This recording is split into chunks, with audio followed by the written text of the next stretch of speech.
Hello, you're watching CVR News. This is Savira Kuttapalli. Welcome to Inside News. Well, moving into the details, BJP leader Kirit Somaiya criticized Uddhav Thackeray and his son, citing a stark controversy and between the leadership and that of Uddhav's father, Bala Sahib Thackeray. Well, Somaiya referred the 1992 to 93 Mumbai attacks, praising Bala Sahib for standing firm in the defense of Hindus. He claimed that Mumbai is under threat again, citing a report from the Tata Institute predicting a decline in the Hindu population in this city by 2050. Well, Somaiya accused Uddhav and his son of undermining Hindu protectors, calling their actions detrimental to the city's future. Sir, Malegaon burning मामले में जांच की report जो है वो आने वाली थी, क्या कुछ जानकारी जो है रिपोर्ट के जरिए सामने आई? अभी तक की जो जांच एजेंसी और हमने जो रिसर्च किया है, उत्तर भारत से 253 बैंक अकाउंट से कंपनियों के अकाउंट में से 250 करोड़ रुपया मालेगांव के सिराज मोहम्मद के बेनामी खाते में आए। वहां की उत्तर भारत की कंपनियां भी बोगस थी। ये एक JSK enterprises, Rakesh enterprises, Anand traders, Ganesh tours and travels, ये सब कंपनियां खुली और बंद हो गई। मालेगांव से सिराज मोहम्मद ने हवाला ट्रांजैक्शन के द्वारा 200 करोड़ से ऊपर रुपए अहमदाबाद, सूरत, मुंबई भेजे। वो 200 के 200 करोड़ हवाला ट्रेडर के पास से निकाल के महाराष्ट्र के लगभग 125 जगह पर पहुंचाए गए हैं। यह पैसा वोट जिहाद प्रचार के लिए इसका उपयोग हो रहा है। जिसमें उप मुख्यमंत्री का नाम है देवेंद्र फडणवीस का, उन्होंने कहा है कि देवेंद्र फडणवीस या उनके लोग अगर कटेंगे तो कटेंगे और मुंबई पर हमला करेंगे तो हम उन्हें जरूर काटेंगे। यही अंतर है बाप और बेटे में। बाप पिताजी बाला साहेब ठाकरे ने 1992-93 में जब मुंबई में पाकिस्तान के दाऊद ने हमला किया, तब बाला साहेब ठाकरे हिंदुओं को बचाने के लिए खड़े रहे। और अब वापस मुंबई पे हमला हो रहा है। टाटा इंस्टीट्यूट की रिपोर्ट आई है 2050 तक मुंबई में सिर्फ 54% हिंदू रहेंगे। अब बांग्लादेशी मुस्लिम, रोहिंग्या मुस्लिम हमला कर रहे हैं, तो उद्धव ठाकरे बेटा हिंदू रक्षकों को काटने की बात कर रहे हैं। किया गया था, जिस पर विरोधक ये कह रहे हैं कि अगर मोदी है तो सिर्फ भ्रष्टाचारी जो है वो सेफ है। हमारे राज्य में जब वो मुख्यमंत्री थे तो इस तरीके के अरे ये तो बहुत बढ़िया बात है। जब मोदी जी हो या योगी जी हो या देवेंद्र जी हो या किरीट हो, जब वोट जिहाद मुंबई में 50% मुस्लिमों को घुसाने की, बांग्लादेशी मुस्लिम, रोहिंग्या मुस्लिमों को घुसाने का षड्यंत्र, जब वोट जिहाद का पैसा हम बाहर निकाल रहे हैं, तो उसको पास करने के लिए आप दूसरी ओर ले जाना चाहते हो। महाविकास आघाड़ी के नेताओं ने सवाल का जवाब देना है। जवाब दो उद्धव ठाकरे, कोविड में कितनी कमाई की? जो कोविड में मृतदेह बॉडी बैग घोटाला आपकी किशोरी पेडनेकर, उसको गिरफ्तार किया गया। बांद्रा में ब्लैक मार्केटिंग के 40,000 रेमडेसिविर आपके यहां पहुंचाए गए। जो खिचड़ी घोटाले में आपका राइट हैंड संजय राउत, उसके भाई, उसकी बेटी के खाते में करोड़ों रुपए गए। जो कोविड हॉस्पिटल घोटाले में संजय राउत के पार्टनर के पास से सुजीत पाटकर के पास 32 करोड़ रुपए मिले। ऑक्सीजन जनरेशन प्लांट घोटाला 100 करोड़ का किया। कोविड सेंटर जो बांधकाम कंस्ट्रक्शन 100 करोड़ का घोटाला, 100 करोड़ का सचिन वादे घोटाला, नंद किशोर चतुर्वेदी हवाला बहादुर 100 करोड़ का घोटाला। इसका जवाब दो। काल एक वक्तव्य केला आहे, उद्धव ठाकरे म्हणाले की कटेंगे तो कटेंगे, देवेंद्र फडणवीस म्हणतात की मुंबईवर जरी हमला हेच अंतर आहे बाप बेटे में. 1992-93 मध्ये दाऊद यांनी मुंबईवर हमला केला होता. हिंदूंची कत्लेआम चालवली होती. त्यावेळी वडील बाळासाहेब ठाकरे हिंदूंना वाचवण्यासाठी रस्त्यावर उतरले होते.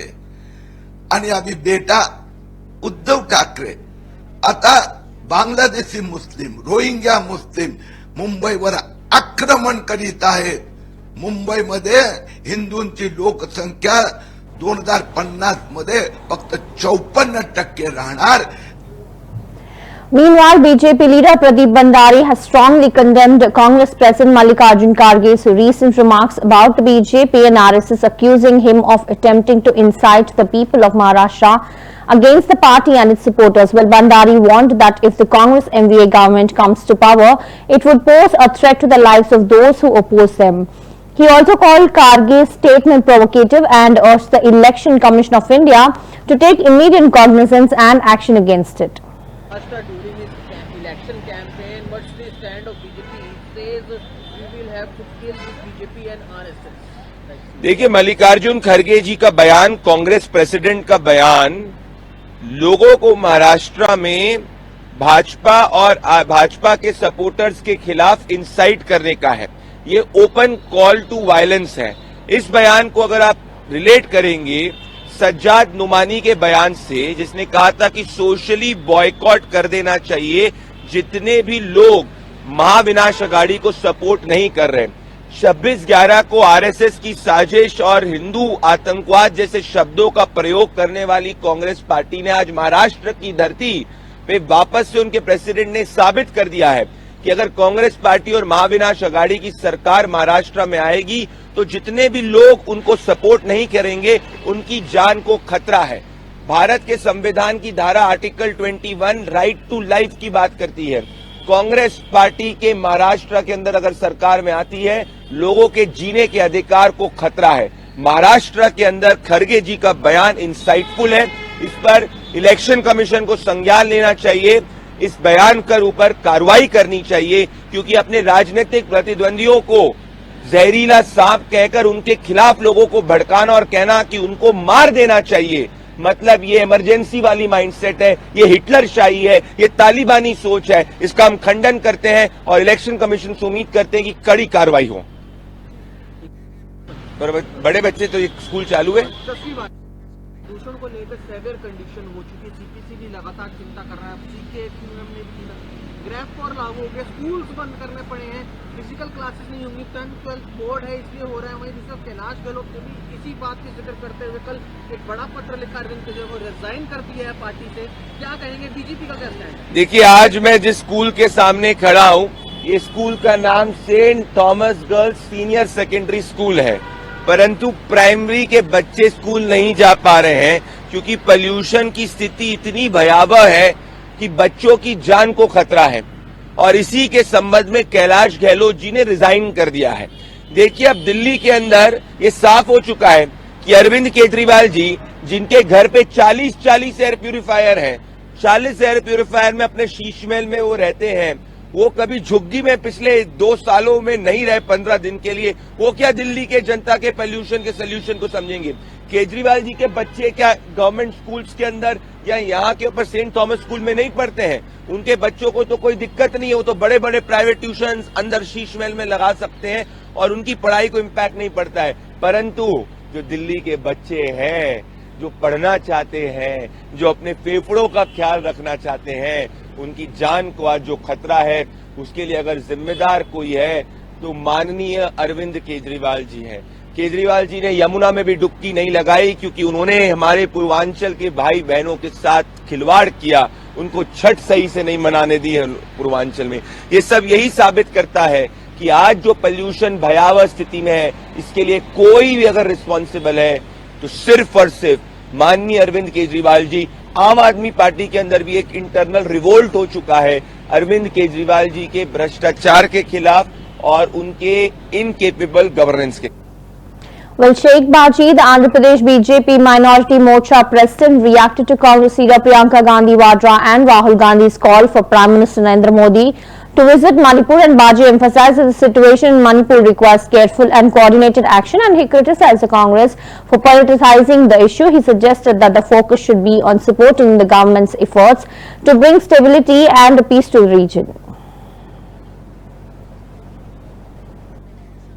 महाराष्ट्र में चुनाव चल रहा, महाराष्ट्र में चुनाव प्रचार के लिए प्रियंका गांधी ने आई थी और वहां पब्लिक मीटिंग में बोला, कहा तो ये कॉन्स्टिट्यूशन इंप्लीमेंट करने के लिए बीजेपी कोशिश नहीं कर रहा है, बोल के देश को टुकड़ा करने के लिए 50% रिजर्वेशन को निकालते के इतना हिम्मत है बोल के क्वेश्चन किया था।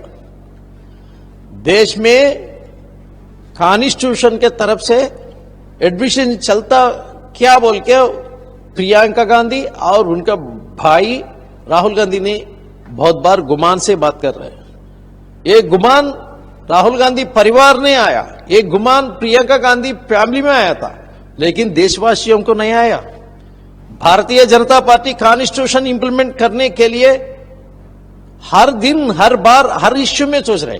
प्रधानमंत्री नरेंद्र मोदी जी ने बोला, डॉक्टर बाबा साहेब अंबेडकर जी ने कॉन्स्टिट्यूशन से मेरे को प्रधानमंत्री जिस देश में बनाया था वही बात कॉन्स्टिट्यूशन के ऊपर एक प्रधानमंत्री दी ऐसी इज्जत है। प्रधानमंत्री नरेंद्र मोदी जी ने, अंबेडकर ने हर परिवार उनको पढ़न का जमाना में स्कूल का है, एजुकेशन और कहां बुद्धिज्म लिया है, वहां हर जगह में पंच तीर्थ बनाया था।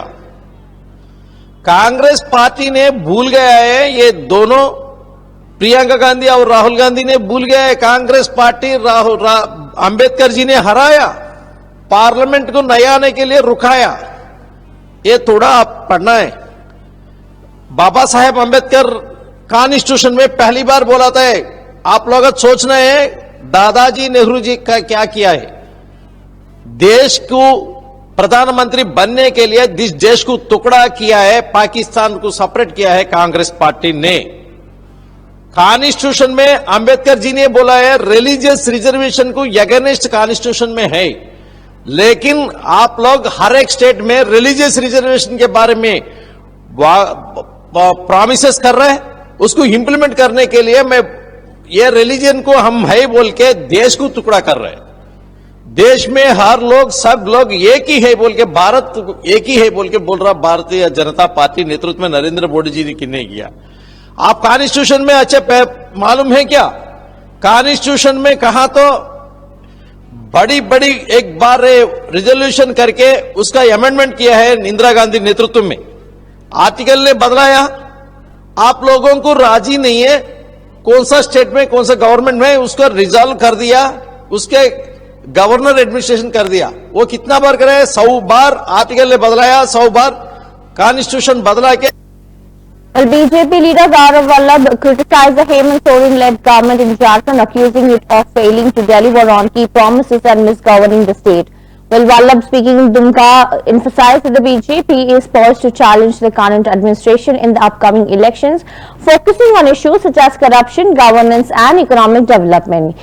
He also called for a change in leadership to bring about progress and better opportunities for the people of Jharkhand. मौजूदा विधायक है और जो इंडी गठबंधन के पूर्व मंत्री बादल पत्रलेख को स्वयं हेमंत सोरेन भ्रष्टाचारी मानते हैं। अगर भ्रष्टाचारी नहीं मानते तो चुनाव के मात्र 4 महीने पहले उनको उनके पद से बेदखल क्यों करते हैं। और आज मैं उनके भ्रष्टाचार के काले कारनामों की पूरी लिस्ट लेके आया हूं। 20-20 रुपए के पौधे जो दूसरी राज्य सरकारों ने सेम एजेंसी से, सेम कंपनी से 20 रुपए में खरीदे, वो भ्रष्टाचारी बादल ने 70 रुपए में खरीदे। जो HDPI 1374 रुपए में बंगाल सरकार ने खरीदा, वही HDPI उसी सप्लायर से भ्रष्टाचारी बादल ने 10,000 रुपए में खरीदे। और ये सारा पैसा एक NGO के पास डाइवर्ट कर दिया, उसकी भी पूरी जानकारी है। और जो उनके भ्रष्टाचार के जो साथी थे, वो जो खाद बीज के विक्रेता, एग्रीकल्चर प्रोडक्ट्स के विक्रेता, वो आज पैसे की थैली लेके जरमुंडी में घूम रहे हैं, पर उन्हें ये नहीं पता ये बाबा बासुकीनाथ की भूमि है। यहाँ पे सच्चाई और ईमानदारी की कद्र है। यहां पर आप किसी के ऊपर दबाव या पैसों के प्रलोभन से लोगों का मत और विश्वास नहीं खरीद सकते। उनका पूरा काला कारनामा भ्रष्टाचार का उनकी पूरी लिस्ट लेकर मैं आज जरमुंडी आया और एक विशेष प्रेस वार्ता को संबोधित किया। ऐसे मामलों में डिमांड नहीं, हम तो संकल्प लेके चलते हैं और हमारे संकल्प पत्र में लिखा हुआ है, इन सारे भ्रष्टाचारियों के खिलाफ कानून के तहत सख्त से सख्त कार्रवाई होगी और इस भ्रष्टाचार की गंगा में जिन जिन ने अपने हाथ धोए हैं वो भी नहीं बचेंगे। अब जरमुंडी से भ्रष्टाचार के बादल हट चुके हैं। ये इश्यूज अभी चुनाव के पहले आए हैं, क्या इन मुद्दों को लेकर पहले पार्टी की नहीं सजग हुई? हमने कई बार इन मुद्दों को उठाया है और आज विशेष रूप से In Ambedkar Nagar, Uttar Pradesh, Swatantra Dev Singh, the state minister, criticized Samajwadi Party chief Akhilesh Yadav, accusing him of failing to deliver on his promises during his tenure as chief minister. While Singh, also speaking about the upcoming elections, said that SP's leadership has been marked by poor governance and lack of development. He also emphasized that the Yogi Adityanath government, in contrast, has worked tirelessly for the welfare of the people and is committed to ensuring UP's progress. मिलेगा और हम जनपद वासियों ने लालजी वर्मा को, जनता ने सोचा मैं सांसद बनाया हूं इनको, तो हो सकता है कई लोगों की इच्छा थी कि हमें इस बार टिकट देंगे और चुनाव लड़ाएंगे, लेकिन ये परिवारों के चक्कर में फंस गए, जिसके कारण जैसा मैं घूम रहा हूं समाज में बहुत विरोध है और हमें एक तरफा लग रहा है कि हम चुनाव जीतेंगे और हमारा प्रत्याशी भी लोकप्रिय है, किसी गांव में विरोध भी नहीं है और आदरणीय मोदी जी, योगी जी की जो कार्य है जनपद, चाहे कानून व्यवस्था उठाइए, चाहे गरीबों को कल्याण, गरीब योजनाओं को, जितनी भी कल्याण योजना हमारी है उसके लिए हमें जो दिखाई दे रहा है कि जनता जनार्दन का समर्थन है, अपार समर्थन है और हम लोग चुनाव एक तरफा जीते। समाजवादी राष्ट्रीय अध्यक्ष यूपी सरकार और केंद्र सरकार में आपस में टकराव उनके विजन लग रहे हैं और अब नारे भी लगते जा रहे हैं, इसीलिए उत्तर प्रदेश के डीजीपी का निश्चय नहीं हुआ।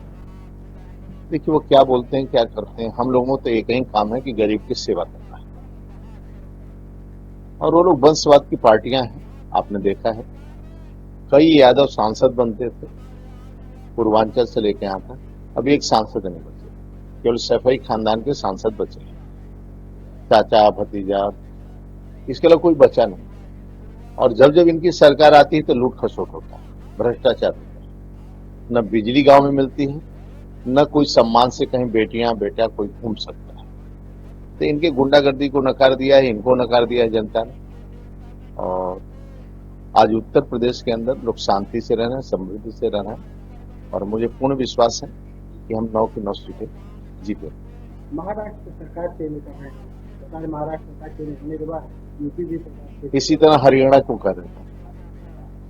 मैं सभी राज्यों में जहां जहां चुनाव हो रहा है, दोनों राज्यों में चुनाव जीतेंगे और उत्तर प्रदेश में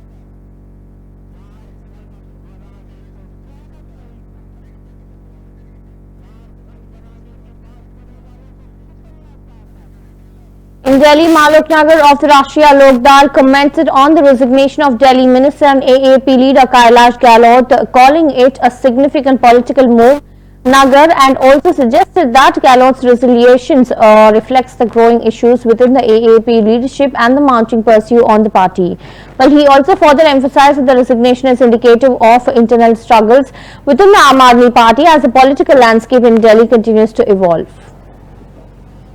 देखिए पहले भी एक मंत्री ने इस्तीफा दिया था और उन्होंने भी कहा था कि पार्टी जिन आदर्शों पे, जिन नियमों पे और जिस विचारधारा पे बनी थी आज उससे भटक गए हैं और उसी क्रम में आज ये इस्तीफा दिया है कि जो जिन आदर्शों पे या जिन सोच के साथ, जिन विचारों के साथ, जिन उद्देश्यों के साथ आप पार्टी बनी थी उससे भटक गए हैं और उन्होंने उस शीश महल का जिक्र किया कि जिसमें कई सौ करोड़ रुपए लगे थे।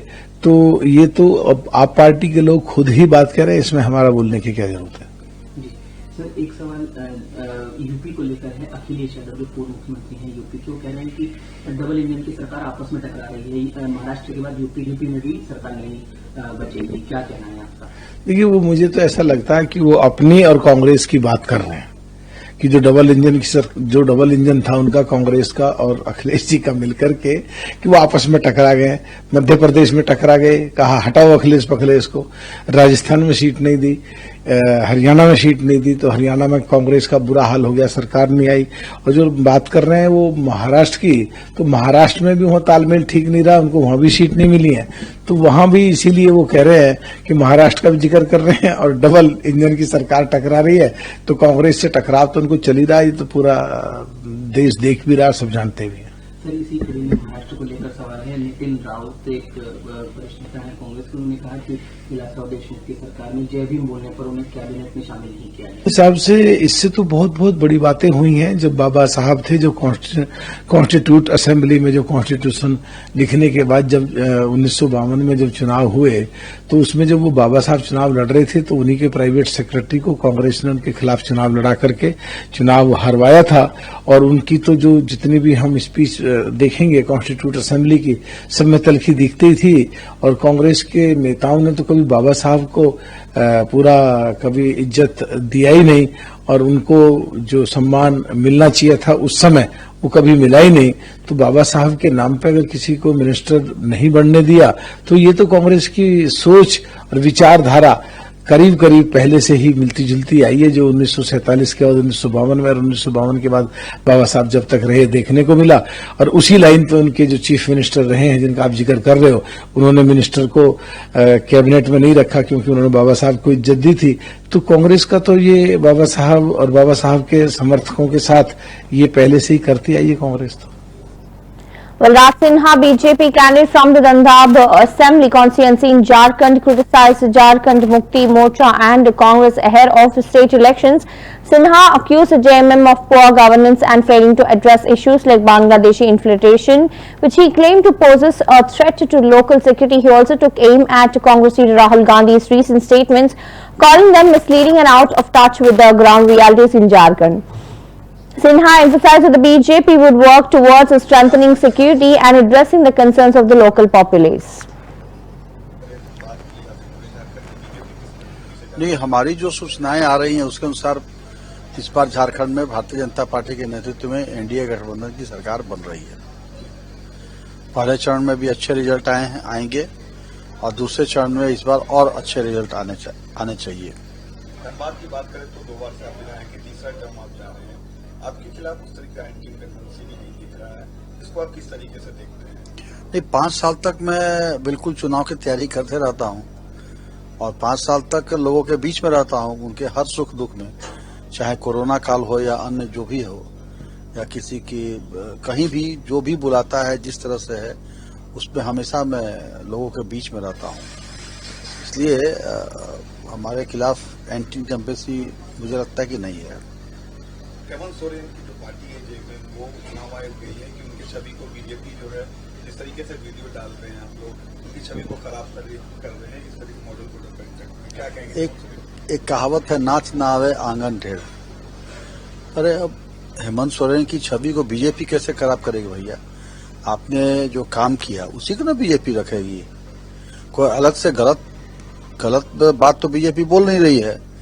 आपके मंत्री भ्रष्टाचार में लिप्त हैं, आपके मंत्री, आपके उनके स्टाफ के घर से नोट का जखीरा, बंडल का जखीरा मेरा पहाड़ मिला। आपके सचिव जेल में है भ्रष्टाचार के आरोप में, उनकी संलिप्तता पाई गई। तो ये कोई गलत थोड़ी ना है। तो जब भ्रष्टाचार में आप लिप्त हैं तो भ्रष्टाचारी को भ्रष्टाचारी कहना कहाँ गलत थोड़ी ना है। बांग्लादेश घुसपैठ का मुद्दा जिस तरीके से बीजेपी उठा रही है, कैसे आप लोग इसको कंट्रोल करेंगे? अगर नहीं, देखिए ये मुद्दा तो वास्तव में चिंतित करने वाला है। यह मुद्दा बड़ा ही महत्वपूर्ण है साहब। यहाँ के आदिवासी भाई बहन नहीं रहेंगे, उनको Meanwhile, in Patna, Bihar Deputy Chief Minister Vijay Kumar Sinha attended the trailer launch of Pushpa The Rule Part 2 and spoke about the state's emerging film industry.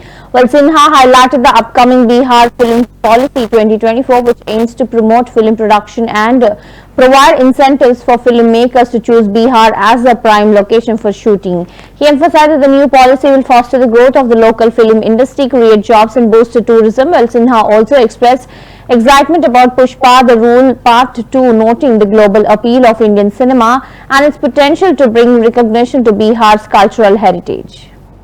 बदलता बिहार, बढ़ता बिहार,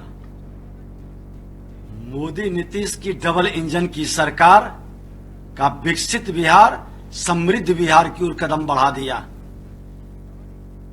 पाटलिपुत्रा के ऐतिहासिक गांधी मैदान में पुष्पा 2 फिल्म के लोकप्रिय अभिनेता अल्लू अर्जुन जी, अभिनेत्री रश्मिका मंदाना, निर्माता नवीन एवं रवि जी के साथ फिल्म के सभी कलाकारों, टेक्नीशियनों को हार्दिक अभिनंदन करता हूं, स्वागत करता हूं। आज से लगभग 50 वर्ष पूर्व 1974 में इसी ऐतिहासिक गांधी मैदान में लोकनायक जयप्रकाश नारायण जी का संपूर्ण क्रांति का नारा दिया था, जिससे देश की राजनीति की दशा और दिशा बदल गई थी। बिहार में फिल्म उद्योग के साथ साथ पर्यटन के संवर्धन विकास के लिए आज का आयोजन एक फिल्म क्रांति के रूप में देखा जाएगा। ये ऐतिहासिक भीड़, पूरे गांधी मैदान खचाखच भरा हुआ। बिहार में अभी तक इतने बड़े पैमाने पर किसी फिल्म का ट्रेलर लॉन्च के कार्यक्रम का आयोजन नहीं हुआ है। मुझे आशा है कि इसके बाद बॉलीवुड और दक्षिण भारत के विभिन्न भाषाओं की बड़ी फिल्मों की शूटिंग और ऐसे कार्यक्रम नियमित रूप से बिहार में आयोजित होते रहेंगे। बिहार राज्य में फिल्म निर्माताओं के संबंध में कोई नीति नहीं था। माननीय मुख्यमंत्री नीतीश कुमार जी के नेतृत्व में In Jabalpur, Madhya Pradesh, retired Agriculture Department employee Rajneesh Dubey has shared a powerful message about connecting society with nature and the environment through a car initiative. Well, Dubey's effort aims to raise awareness about environmental conservation and encourage individuals to take action for a greener, more sustainable future. His initiative highlights the importance of fostering a deeper relationship with nature to safeguard the environment for future generations.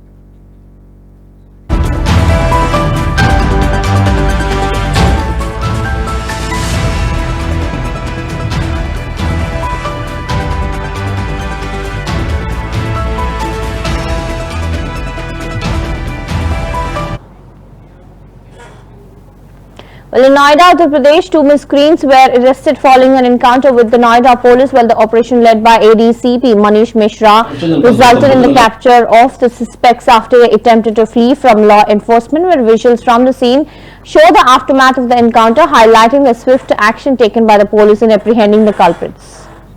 उनको रोकने का प्रयास किया गया। Commissioner जनपद गौतम बुद्ध नगर महोदया के निर्देशन में एक विशेष चेकिंग अभियान आज रात में चलाया गया था, बीती रात में, जहां पर सेक्टर 39 की पुलिस शशि चौक के पास एक चेकिंग कर रही थी। वहां पर एक मोटरसाइकिल पे 2 लड़के आते हुए दिखाई देते संदिग्ध, उनको रोकने का प्रयास किया गया।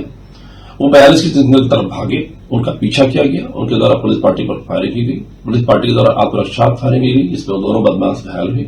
घायल बदमाशों की पहचान पश्चिम बंगाल के 2 बदमाशों के रूप में हुई है, जो अभी थाना फेज 1 गुरुग्राम हरियाणा में अस्थायी तौर पर निवास कर रहे थे। एक बदमाश का नाम राजकुमार विश्वास है, जो कि मुर्शिदाबाद पश्चिम बंगाल का रहने वाला है। दूसरे का नाम नूरजमाल शेख है, जो कि वर्धमान पश्चिम बंगाल का रहने वाला है।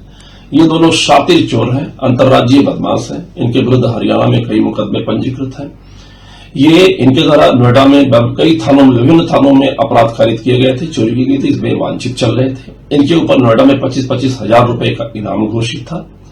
इनके पास से 80 लाख रुपए की विभिन्न जेवरात ज्वेलरी बरामद हुई है कीमती। इसके अतिरिक्त इनके पास से 1,35,000 रुपए नगद बरामद हुए हैं। इनके पास से एक बाइक बरामद हुई है, इसकी पहचान कराई जा रही है। 2 तमंचे जो घटना में प्रयुक्त किया गया है वो बरामद हुए हैं। खोखे और कारतूस बरामद हुए हैं। दोनों घायल बदमाशों को उपचार हेतु अस्पताल भिजवा दिया गया है और इनके विरुद्ध कठोरतम धाराओं में वैधानिक कार्रवाई अमल में लाई जा रही है।